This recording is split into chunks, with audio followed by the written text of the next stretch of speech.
કેમ છો મિત્રો? મજામાં દેશો? તો આજે અમારા ગામની અંદર ગુરુ પૂર્ણિમા મહોત્સવ હતો। તો આ છે અમારા ગામની મઢોલીને અહીંયા ગામ દોડો બંધ રાખેલ હતો। મઢોલી કમ્પ્લીટ શણગારી દીધી છે, આપ જોઈ શકો છો। ઓહો, બહુ મોટી અગરબત્તી લાવવા લાગે છે, ધજા ચડાવી દીધી છે ને ટૂંક સમયમાં પ્રસાદીની તૈયારી પણ કરવામાં આવશે। બધા ભાઈ ભક્તો આવી ગયા છે દર્શનનો લાભ લેવા। પ્રસાદીની શરૂઆત થઈ ગઈ છે અને પ્રસાદીમાં છે લાડવા, ખમણ, દાળ ભાત, શાક ને રોટલી। તો બધા ગામના લોકો પ્રસાદી લેવા બેસી ગયા છે, આપ જોઈ શકો છો। અભી મજા આયેગા ના ભીડ। તો બધા ભાઈ ભક્તો પીરસવાની પણ સેવા કરી રહ્યા છે, આપ જોઈ શકો છો।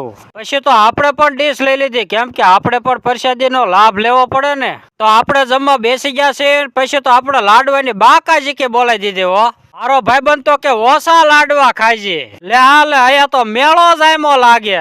તો ગાઈસ, મારો આ વિડીયો સારો લાગ્યો કે નહીં કોમેન્ટ કરીને જણાવજો। તો ગાઈસ, આજના વિડીયો બસ આટલું જ, મળીએ આગળના વિડીયોમાં। ત્યાં સુધીમાં મારી યુટ્યુબ ચેનલને લાઈક, શેર અને સબસ્ક્રાઇબ કરવાનું ભૂલતા